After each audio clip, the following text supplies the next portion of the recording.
Famous study marshmallow test அப்படின்னா என்னென்னா, ரேண்டமாக நிறைய குழந்தைங்களை எடுத்துகிட்டு அந்த குழந்தைங்க முன்னாடி ஒரு சைக்காலஜிஸ்ட் உட்காந்துருப்பார். அந்த மார்ஷ்மெலோன்ற ஒரு ஸ்வீட்டை வந்து முன்னாடி வச்சுருவாங்க.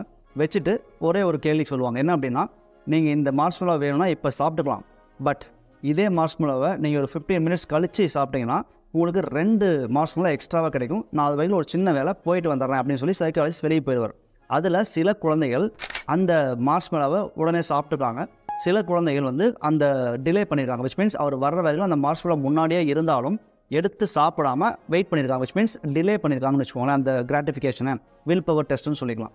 ஸோ அப்படி டிலே பண்ண குழந்தைங்க, டிலே பண்ணாத குழந்தைங்க, இவங்க எல்லாத்தையுமே கிட்டத்தட்ட 30 வருஷம் ஃபாலோ பண்ணி பார்த்ததில் யாரெல்லாம் டிலே பண்ணி கொஞ்சம் லேட்டாக 3 மார்ஷ்மெலோ வாங்கி சாப்பிட்ருக்காங்களோ அவங்கெல்லாம் அவங்களுடைய கெரியர் எது வேணாலும் இருக்கலாம், பெஸ்ட் பர்ஃபார்மன்ஸ் கொடுத்துருக்காங்க கம்பேர்டு டு இந்த குழந்தைங்க உடனே அந்த மார்ஷ்மெலோ எடுத்து சாப்பிட்ருக்காங்க இல்லையா. இது வந்து ஒரு ஃபேமஸ் ஸ்டடியும் கூட. விச் மீன்ஸ் ஆத்தர் என்ன சொல்கிறார் அப்படின்னா, வில் பவருங்கிறது எல்லா டைமும் நம்ம நினச்ச உடனே வருமானா வராது.